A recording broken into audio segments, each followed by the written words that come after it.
Hi, folks. Welcome to another edition of the Omnist Hour. Coming hot and heavy lately. I'm just getting a lot of inspiration this week. Okay. Well, welcome back. This is going to be kind of an early Christmas present, I guess.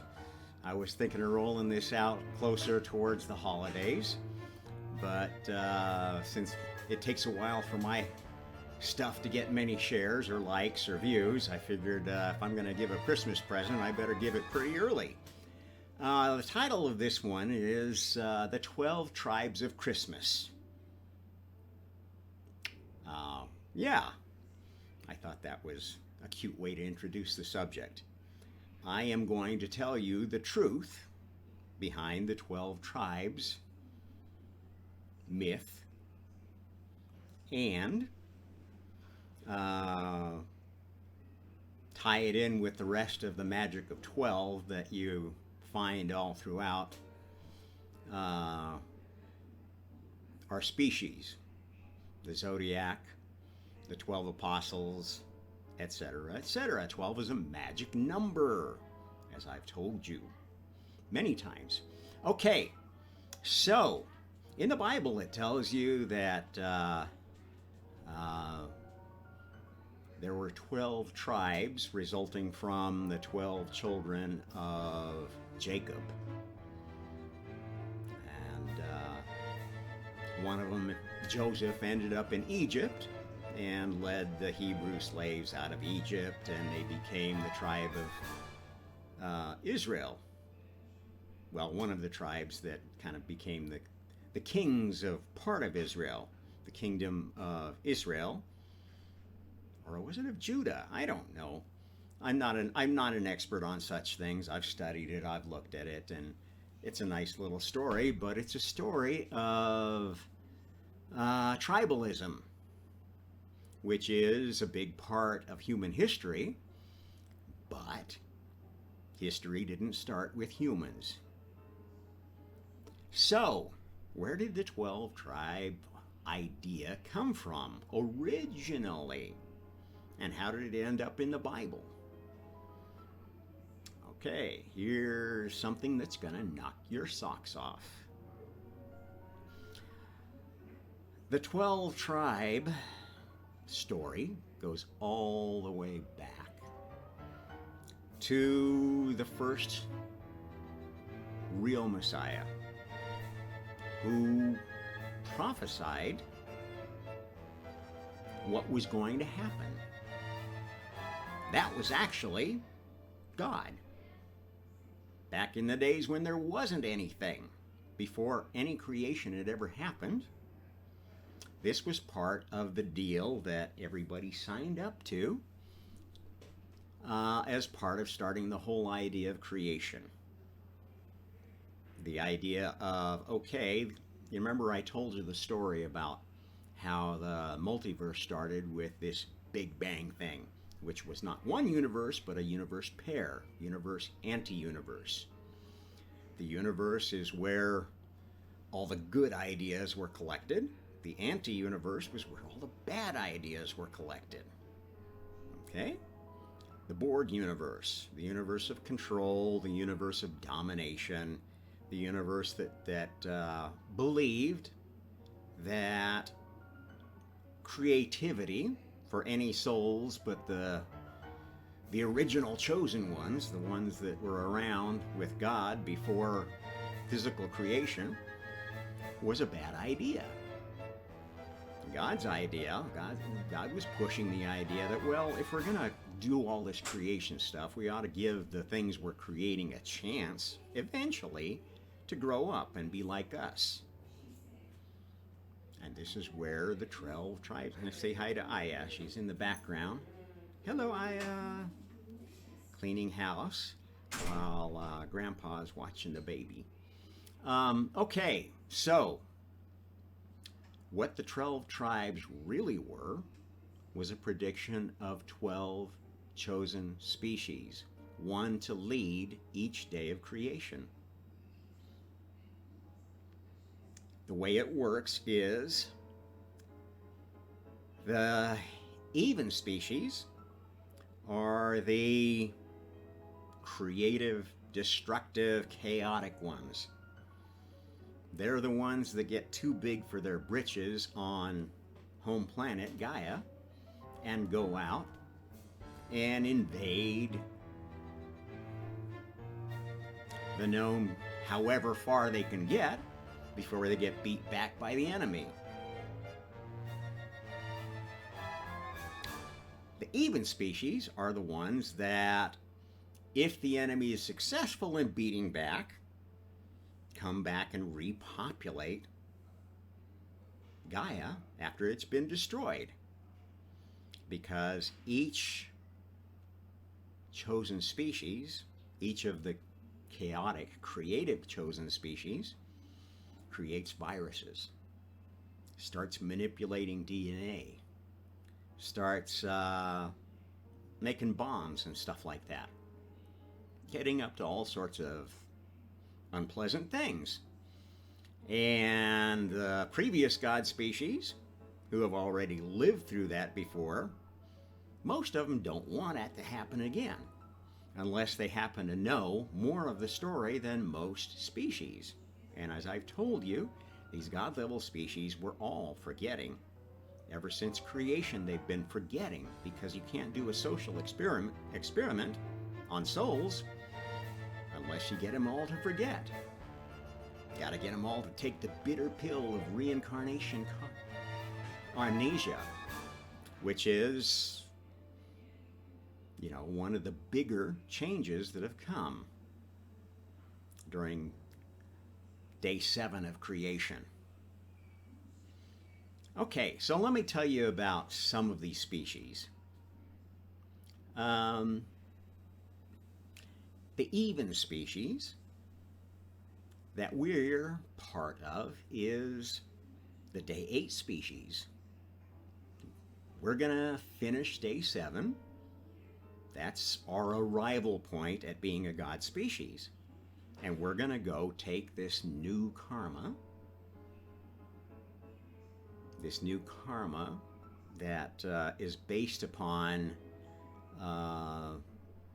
multiversal AI, the multiverse of souls that basically is completely based upon souls clicking in and out to different universes, parallel universes, if they're not playing by the game of the one they're in. Now, this is essentially going to be the final solution for creation, but it's going to take a while more to perfect as we roll it out. If you've ever been part of an organization that is doing IT development, you will know that you do a lot of testing in the lab. You have test environments there. When everything seems to be all fixed to the engineers, and the test engineers that do white box testing, they know how things work and know what might break and what is supposed to break and what's changing. Then you roll out to a bigger test environment where you do more black box testing.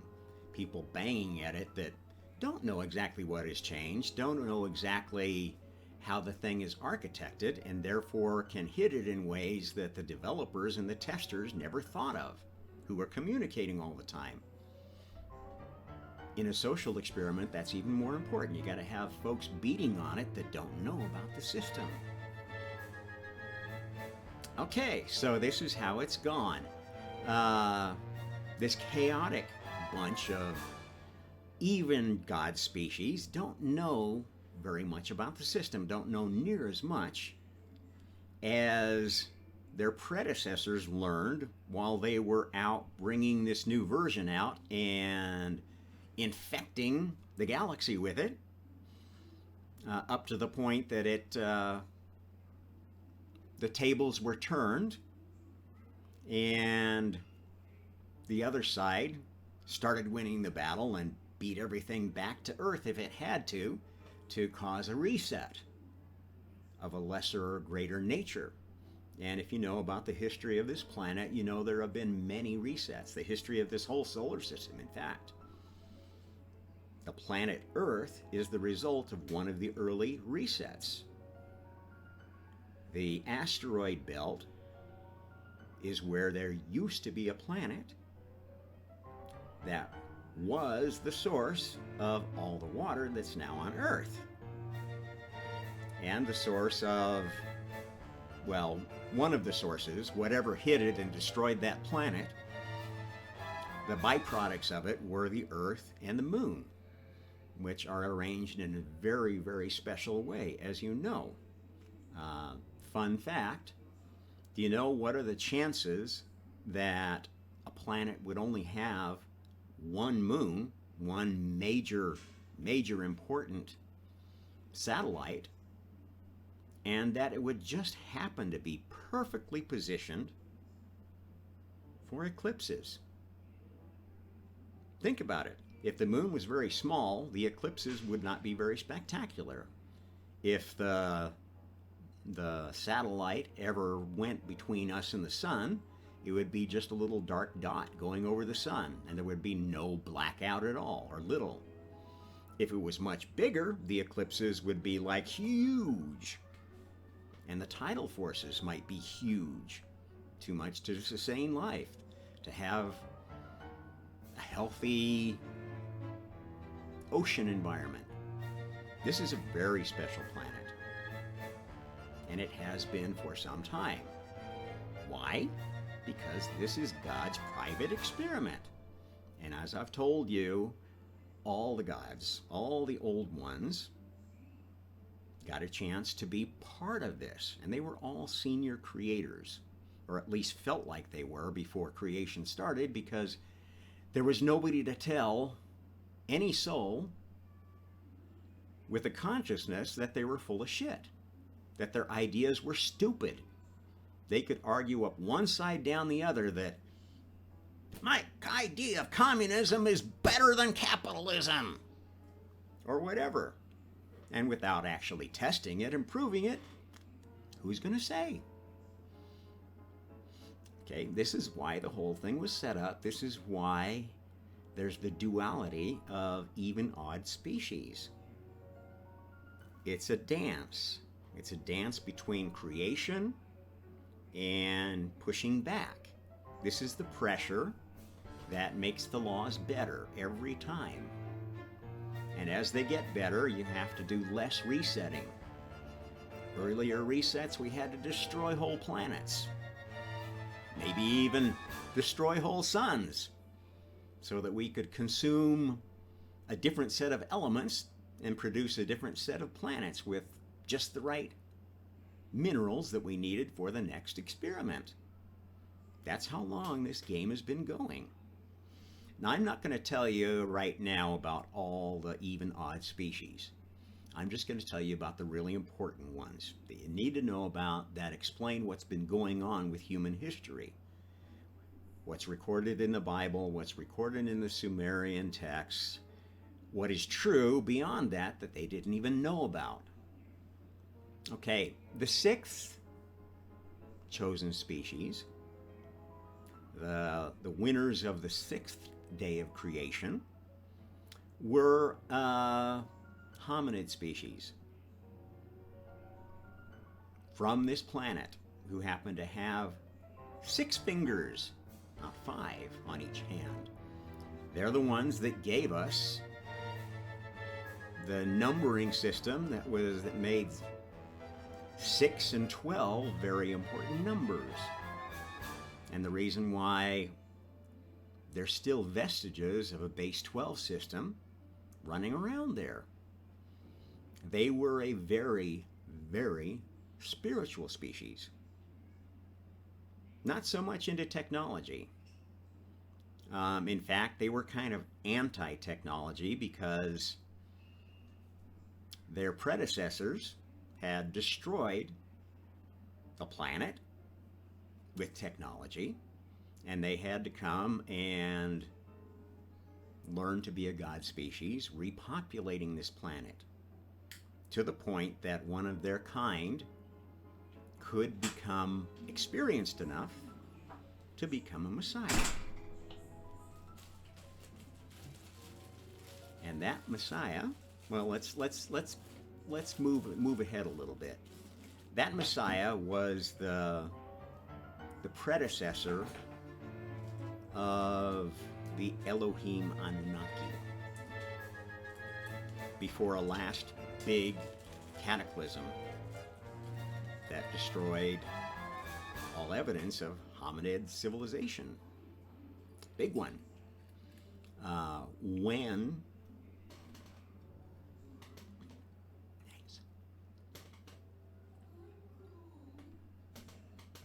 okay.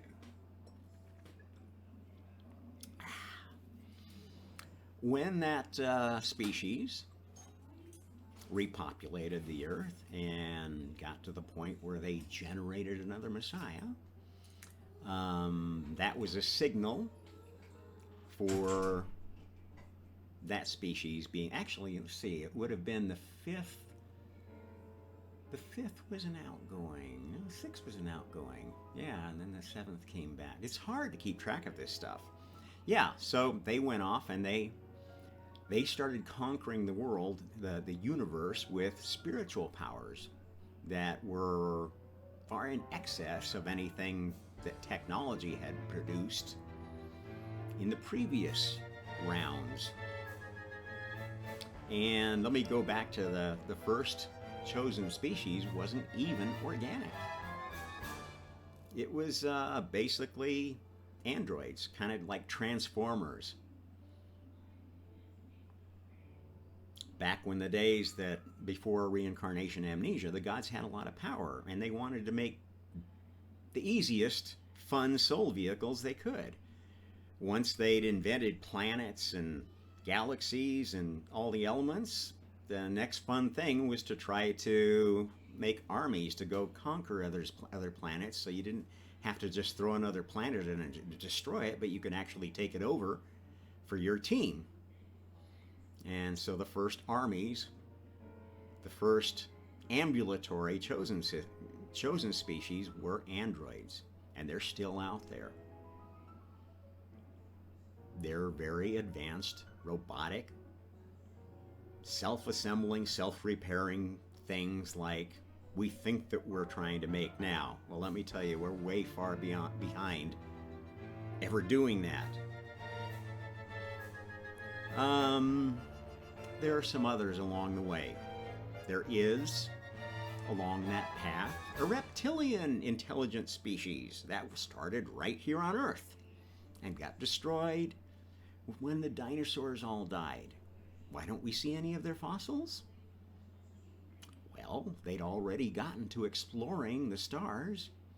What they left behind here was, I guess, maybe turned into kind of a zoo or something. Their ancestors. There weren't very many of them left here. They were out conquering the stars for their version of perfection. Every god species thinks they're the one, thinks they're the perfect one, and wants there to be no more. Well, fast forward, so you've got this sixth day of creation god level species. When the other species became aware that they existed, what happens when a new god level species emerges is you do one of two things. If you're one of the ones that actually wants to move the divine plan forward and get on to the next god level species, you try to merge with the current god level species, merge your DNA, merge your technology, hybridize, if you will. And that's what some of these previous god level species are up to. And others are looking to destroy. They don't want the next day of creation to start because they're having so much fun with this one. And that's what makes this game so difficult. And this seventh day of creation has been particularly difficult because this was the one where God himself said, we're going to try this reincarnation amnesia thing. And I know most of you don't want to forget because it's going to make the game harder for experienced players to prove just what wonderful things it's going to accomplish, I'm going to take the bitter pill of reincarnation myself, reincarnation amnesia myself, and this seventh day of creation is going to go on until I can fully wake up again to the highest level of godhood. That's what we've been about in this species and long before this species was ever created. So long that most everybody forgot what the game was, or thought, God's never going to come back. I'm going to go pretend to be him because I've got so much power as the previous God level species that as long as I don't get in the way of another of my kind, I can rule the roost over any planet that I want. Except that when they discovered that this was the special planet, everybody wanted a piece of it. And this was the time of the Elohim and the Anunnaki. There were many hybrid humanoid species here trying to be the one that was either going to destroy the planet again or raise their team to be the next God level species. Now, the hominid team had one last, right? They were one in day 6. So in day 7, they kind of gave them a handicap by killing all the 6-fingered hominids. That's why we only have 5 now. That's why we had centaurs. Cent means 10. Tar means bull, not horse. You ever wonder why they aren't called centipus? When the only half bull, half human creature that we are familiar with is the Minotaur? Why the cult of Serapis? The bull, the divine bull of heaven, was so viciously attacked by early Christians that the Serapeum and the Library of Alexandria had to be almost completely wiped out, except for a handful of books of approved philosophers and scholars of the Aristotle and Platonic teachings. Just enough information to carry a narrative, but not the true narrative, a falsehood. Okay, so what happened in this time? You had folks coming back to Earth and wanting to make sure that nobody bred with any hominids anymore. Any of these 5-fingered hominids that were left on the planet after the founder created this new version of humanity. The latest Adam. And there have been many Adams and many Eves. This is how a new test species for the next God level species is produced. You need to take the DNA or the essence, the soul knowledge of each previous God level species, mix them together and produce the next one. And then you need to keep that species alive long enough for one of them to attract a Messiah incarnation of God. It's taken a long, long, long time for that to happen. But it's happened. And so our species is going to be the 8th God level species. There are a lot of folks that don't like us.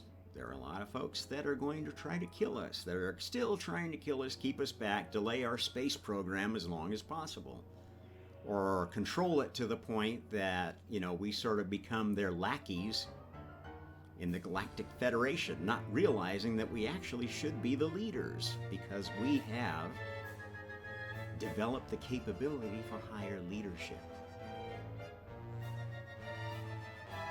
It's true.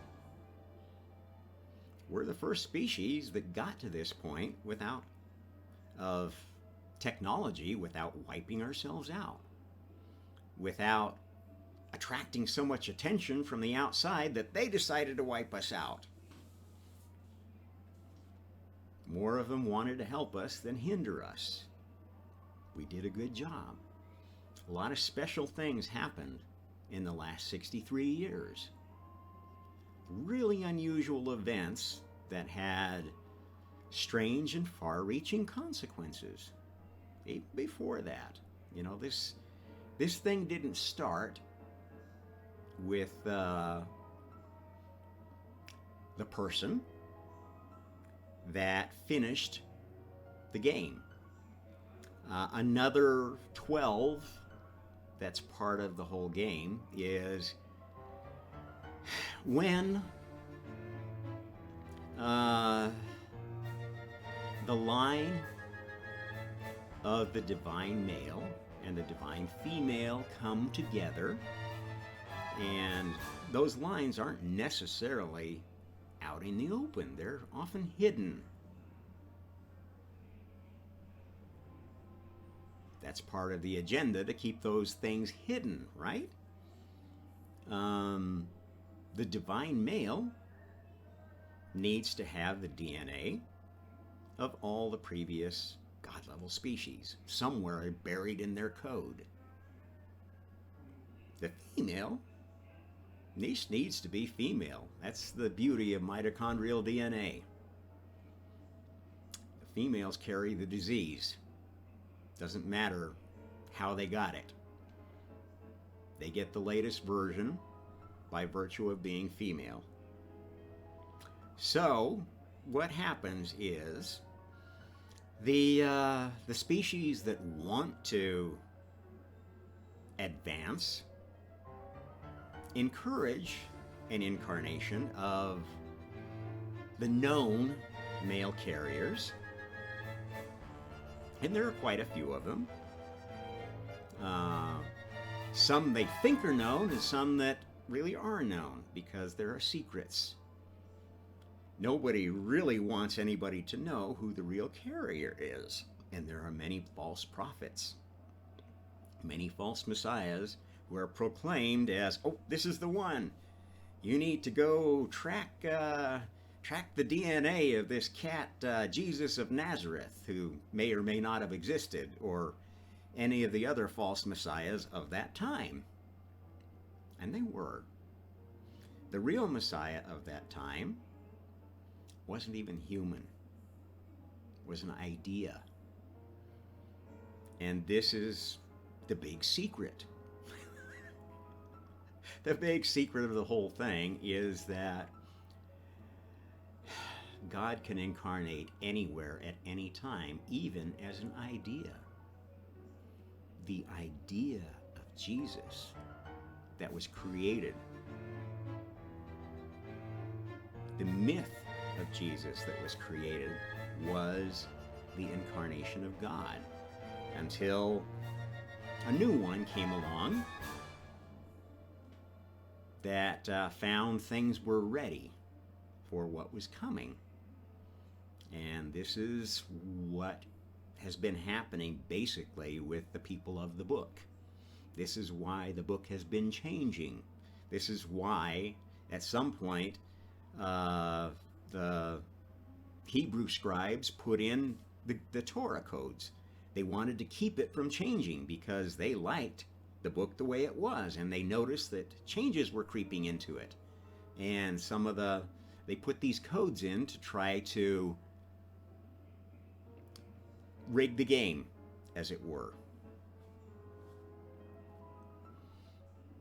Maybe had some unintended consequences, adding some other things there that sort of made the game seem more valid again, as folks like Greg Braden are talking about, and others are saying is full of bunk. I'm not going to weigh in on that.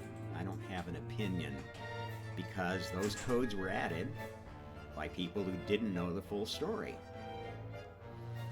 If there was good stuff put in, it was by accident, not the stuff that was put in on purpose. And I'm sure they put in a lot of names of folks that probably were going to be rabbis in the Pharisaic tradition in the future. And you could find somebody along the line that would fit this and, oh, see, this proves that the Jews were right. That's one way of looking at it.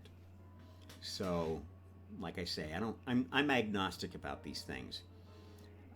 Similarly, many people are going back to the original versions of the Bible, especially the Old Testament, and doing the translation from the source and finding out that, well, this looks a lot more like the Sumerian stories. In fact, it looks a lot like the stories all over the world. True. What I can tell you, though, is that this time that they're talking about was a time of what were essentially gods to humanity at that time. They were these half-breeds of the original Elohim that had been created by all of these other species, hoping to be the next God-level species and wanting to come and conquer the earth and mold humanity in their image. One of the most powerful of those is that very original God-level species, the cyborgs, the Borgs. And actually, they were kind of surpassed by the next one, who were the ones that really learned how to control minds. And that technique was stolen by Borg, by the smart plants. The plants are capable of messing with minds too, as we know through our experience with psychedelic plants.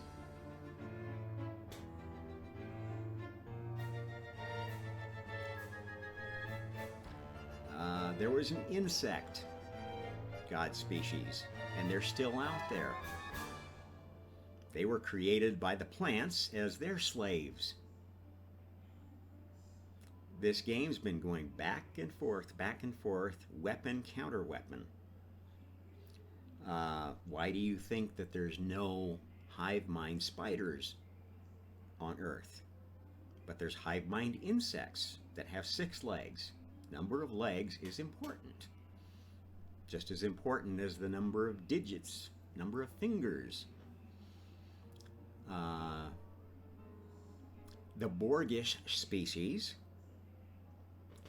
use legs to keep track of counting. 4 legs made it possible for Borg to do, well, for the spiritual species to do 4-bit computing. This is how the spiritual species were kind of held back, and the technological species were able to keep up with them. This is one of the reasons I can tell you for sure that we are not following the same pattern that has existed before. Because the last Borgish species that nearly destroyed the Earth were hive spiders. The idea behind the Lord of the Rings spider. Did you ever wonder why the spider was the last thing that Frodo had to defeat? And then just like throw the ring in and Sauron's gone? It was the spider that had to be defeated, the queen. That was the real Sauron of the real Lord of the Rings. And yes, there were real ants. Those weren't, however, the smart plants. The smart plants are still here. And the smartest ones are the ones that are best at making really useful ayahuasca. If you had different brews of ayahuasca, you know that they each have their own memory. the one from South America, the brew from South America, is the best because it is the oldest. It goes back to where plants originated. The plant Eve was from South America. The hominid Eves, at least the first one, was from right here in Indonesia or thereabouts, where the continent of Lemuria, Mu, was. Before Atlantis even existed. Atlantis was the stomping ground of the Anunnaki Elohim. It was like Grand Central Station of all these species trying to keep Earth from developing another god species. That's what they were here for. That's why there was an Elohim, an Anunnaki assigned to each human population to lord over them, get them to slave for them, get them to work for them, organize them, but don't let them get too smart. Until one of them stepped over the line. And that's the one that created the Adam of the Bible. And the folks that were around at that time didn't like that there had been a hybridization with the remaining hominids. And they tried to wipe them out. This is the battle between Atlantis and the rising powers who had thrown off their Elohim, their Anunnaki lords. And one of these was Athens, led by an incarnation of Karma, Athena, one of God's team in disguise. The oldest one of God's team, in fact, the only one that knew the whole story, and always knew the whole story, because when God started reincarnating, started forgetting, that was only after Karma had lived long enough to master reincarnation amnesia herself and get back to level 12. And she's been hiding out as various gods and goddesses, pretending to be whatever god or goddess she wants to be. She likes to be a goddess, so that's why there's so much energy around Mother Earth.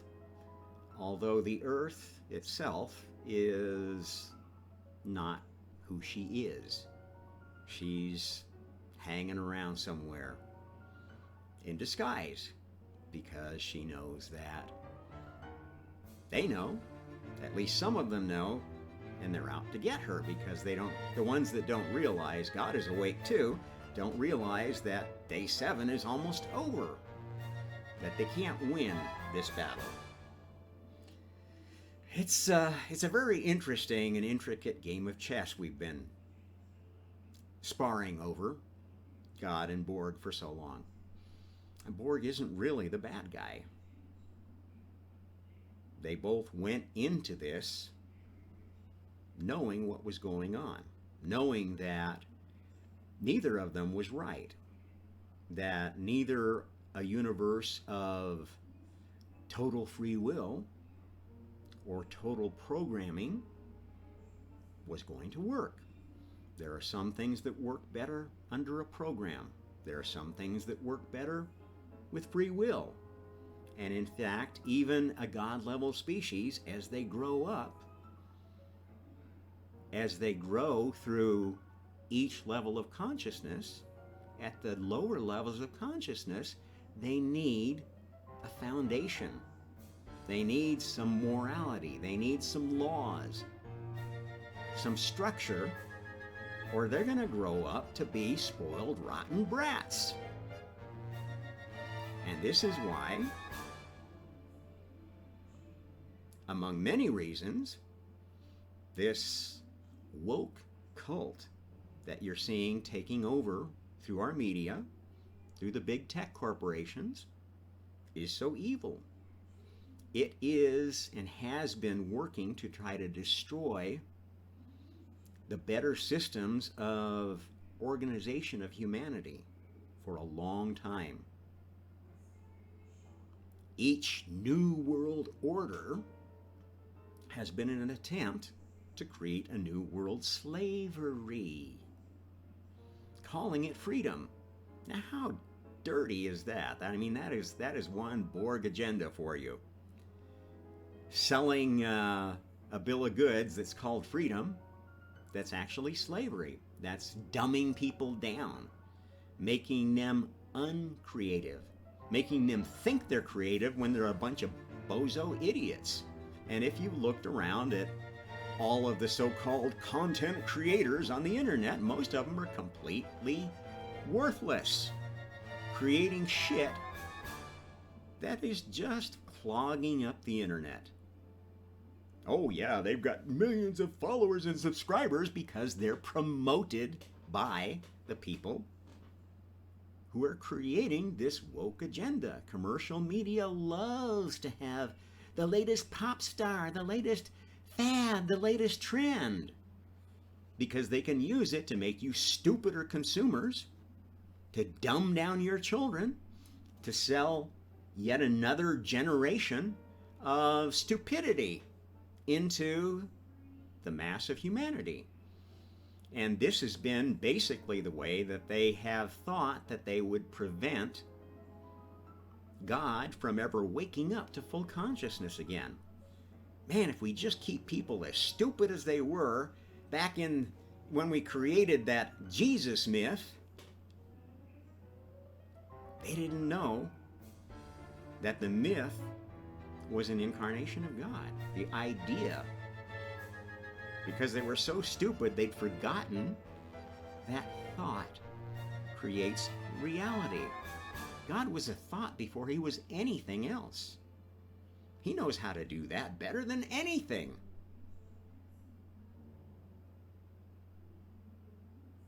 God can come anytime, anywhere, but he's very selective. Why? Because God has his own universe too, and he doesn't like people mucking around. He wants everyone to have a place that they can escape from others. They can have a little privacy. They can play with their toy soldiers or have a few friends over for a private party. And that's what black holes are all about. This is God's in the process of building out their own universe. It's not completely private yet. We're going to be able to see into those black holes and see some of what goes on as gods are making their God-level mistakes. And that's how karma is going to work on gods, to get them to clean up their act or bump them out of God's universe, the prime universe. I call it God's universe, but it's actually one of two universes that sort of is God's.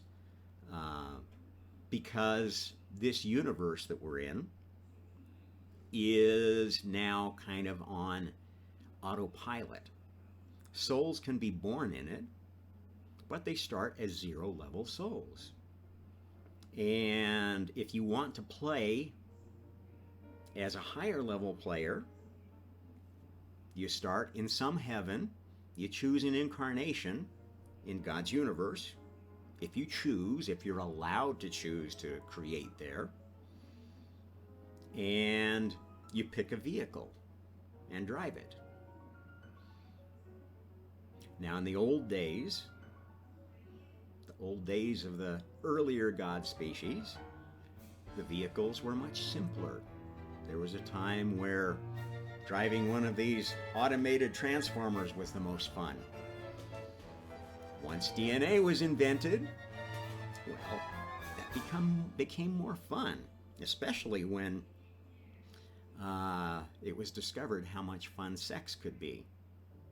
That's why sex was created. It was both Well, it was actually created by Borg, thinking that it would be a way to slow down creation because DNA with self replication was actually better at production, better at recovering production on planets that have been wiped out than trying to make a Borg factory. True.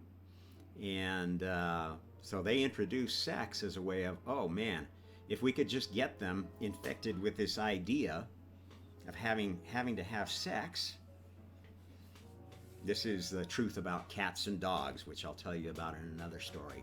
But let's see if there's anything else I need to cover for this one, because I want to kind of keep it fairly short. It's revelational. Probably take a little bit of processing. I'm sure some people are going to tell me I'm full of shit with this. Let's see. Okay, so basically, we have gotten to the point where this new karma that we had was good enough that it was infecting the local Anunnaki. And they were starting to live shorter lives. They were starting to have all sorts of diseases and problems, and that's why the remainder of them left. Or they took the pill and they started reincarnating with amnesia. And there's some of those type here. And that's why all the secret societies exist. There's not just a reptilian agenda. Each of the old god species has a remnant on this planet, and they have different agendas, different powers, different capabilities, and a different support network out in the universe. Hey, there's Mikhail and Aya again. Say hi. Yeah, so there's a lot going on here, as most of you are beginning to realize. There are many agendas. And I gotta tell you that the Galactic Federation is not necessarily your friend. There are members of it. In fact, there are those who are old enough and wise enough that they know the full story, like that wonderful first daughter of God, Karma. She knows exactly what's going on, and she's reached the same level as God through this new system, which means she can do it just like God. She can incarnate anywhere as an idea, which she did, remember? Karma was an idea. The Hindus still don't even know she's a goddess. They're off worshiping Durga and Kali and you know yeah. She incarnated as Athena during the age of the Greek gods, who actually were the ones that were on the human side in great battle between the Atlanteans and the new heroic generation pantheon of gods. And if you've studied, mythologies, there have been many pantheons in many cultures. 12s. It's a concept that is well known because ultimately, when the game is completely over, each of the god level species will have their own creative universe led by their Messiah. And, that's a pretty special thing, because if you've gotten used to being human for a long time, it's hard to get ramped up on another species if humanity gets destroyed. And part of what we have to do here, we need to resurrect all these other species that have been wiped out by Borg. They need another chance. They need their own universe so they can live with their kind if they want to. There'll be other universes that are more diverse. Diversity will be a choice, not something forced on you. because force is tyranny, and tyranny is the cardinal sin. Get it? Another reason that this woke cult is so dangerous. They're trying to force diversity. They are trying to force a new racism to replace old racism. That is plain stupid. They're trying to force a new sexism to replace old sexism. They're trying to force new sexes and new identities on us and claim that everybody deserves to be whatever they proclaim themselves to be because it's their right. This is an example of tyranny hiding as freedom. Get it?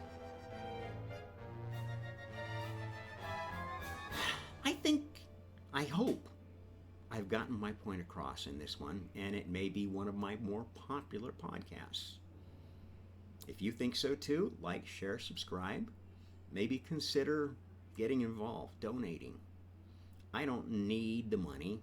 I'm living poorly in a third world country with a wonderful wife and a new family, a new Trinity, with an incredible child. Incredible in so many ways I can't exactly share with you, but my wife happened to want to name him. She was originally going to name him Nathan, which is a good biblical name, more of a Jewish name. After she felt his little soul working on her, she came up with the idea to name him Michael. Michael. An archangel name.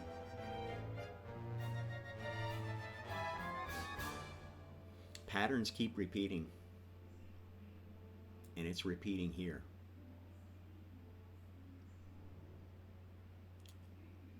Don't listen to me, listen to me. But you're going to find out I'm right. And the sooner we can get on with the 8th day and start spreading this crazy load of viruses that we've got to share with the universe, the sooner we can get on with this game. I don't know how it's all going to play out. I know that our species is critical to moving ahead. And it will. That's why some of the alien species have been busy taking humans and saving them, saving their DNA, maybe even setting up colonies of them elsewhere. Others have been busy hybridizing with them because the human DNA is all you need. And, we're going to be back to Therianthrope land. Maybe we'll recolonize Alpha Centauri and bring back the centaurs.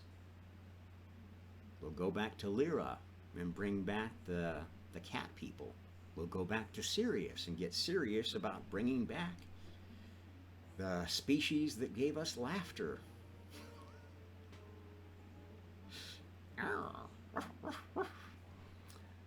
We got a lot to do, folks, and a lot of time to do it, but God, do we have to step back to square one to get there just because we're not brave enough to move forward? If you're one of the folks that's pulling back and saying, you know what, we just need to let this great reset happen because I'm going to be one of the survivors. I've got all my food and I've got all my ammo, or I'm isolated off in this colony of hyper-Buddhists on some isolated island or whatever. You're not one of the ones that's playing this game. You're not one of the ones that at the end of this game is going to get to stay in this human species in the prime universe. You're going to be bumped back to a beast level species where you belong. If you're one of these ones that is on the transhumanist end, but completely focused on what's in it for me, making money off it, using my robots to kill you, to kill people, or to control them, I'm sorry, you're playing for Borg. You're not going to be in humanity after this incarnation is over.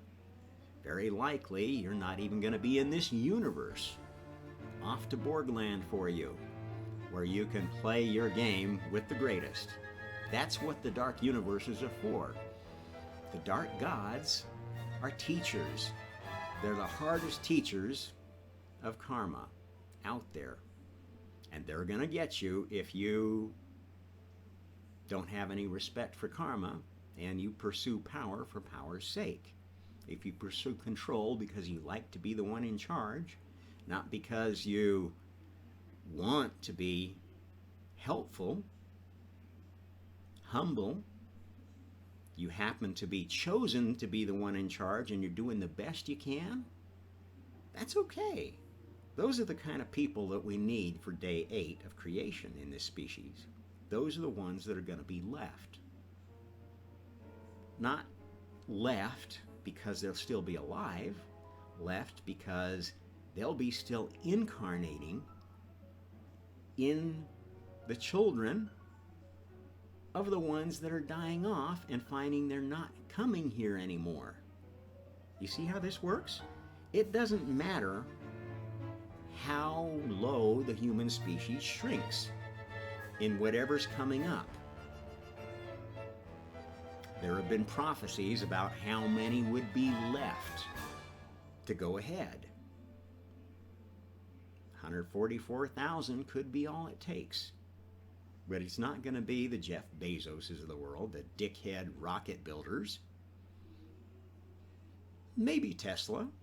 He seems to be a relatively humble person on the whole, and somebody who doesn't mind admitting he made a mistake and makes a lot of mistakes. So jury's still out on him. Bill Gates, forget it. Borg City. Does he have any kids? Are they going to have kids? Or do they already? I don't know. All I know is these dynasties people think they're creating with their DNA. That's bullshit. DNA is a programming language. A programming language for creating new soul vehicles, evolving new soul vehicles, re-evolving them if you happen to need it. That's why there's so much junk DNA. In fact, that's what made reptilian DNA so valuable, is they have the ability to morph so quickly into amphibians or avians. That capability is very important. And yes, it is somewhere stuck in our DNA waiting for somebody to figure out how to use it again. Activate it. And that's why it's a good thing for us to keep working on genetic research. Working responsibly, though. Not working to create new viruses so you can have new vaccines and you can keep the profit levels going for the next year. This is evil. This is Borg agenda stuff. This serves the dark side. Maybe not directly, maybe a lot of people involved in this don't really know what they're doing. I'm telling you. So you will know. You've been warned. Being an accessory to tyranny, the three wise monkey approach to life, see no evil, hear no evil, speak no evil, that may be what Eastern philosophy tells you is wise. I'm telling you, it's fucking stupid. So don't be one of those three wise monkeys, eh? Unless you want to be a monkey, a beast. This is the mark of the beast. Free speech is absolutely important. free communication, open discussion, evaluation of science, not burying anything that doesn't go with the popular or the well publicized and the well funded narrative. This is evil. Money is not the root of all evil. Misinformation is the root of all evil. Tyranny is the root of all evil. Money is not a tyranny in and of itself. Accumulating too much of it when you could use it better, that's, if not evil, it is a misuse of the gifts you've been given. If you look at people that have money that are doing good things with it, they're investing it in what they think is going to improve life for our species.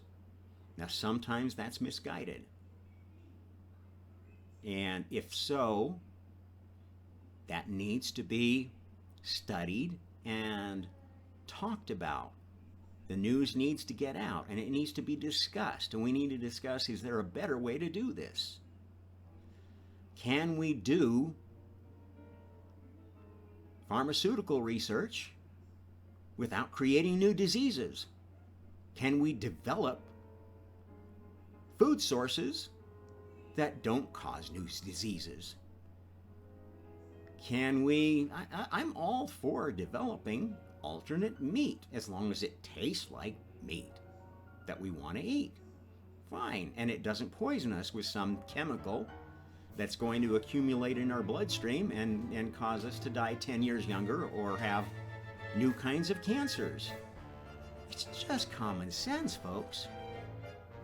Anyway, like, share, subscribe, tune in again to the Omnist Hour. I hope we're going to have, I've got 2 or 3 more topics in a similar vein coming down the pike. So I hope you'll keep tuning in and listening.